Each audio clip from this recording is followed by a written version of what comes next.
இதா ஜுல்சிலத்தில் அர்து ஜில்ஜாலஹா, இந்த பூமி ஒரு கட்டத்தில் மிகப்பெரிய அதிர்ச்சி அடையும். அல்லாஹ் சொல்கிறான், வ அஹ்ரஜத்தில் அர்து அஸ்காலஹா, இந்த பூமி தன்னுடைய சுமைகளை எல்லாம் தூக்கி தூக்கி வீசி வெளிப்படுத்துகிற நாள் அந்த நாள்.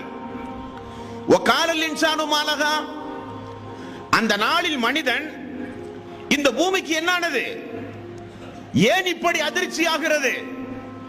அந்த பூமிக்கு அடியில் புதையுண்டு போன எல்லா மனிதர்களும் மேலே வந்து தூக்கி வீசப்படுவார்கள். இந்த பூமிக்கு என்னானது என்று மனிதன் கேட்பான்.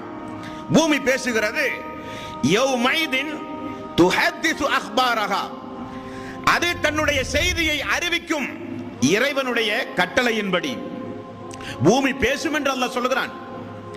அப்படிப்பட்ட அந்த பூமிக்கு அடியில் கொண்டு போய் புதைக்கின்ற வாழ்வுதான் கபருடைய வாழ்வு என்று இஸ்லாம் சொல்லுகிறது. அதுதான் ஃபர்ஸக்குடைய வாழ்வு.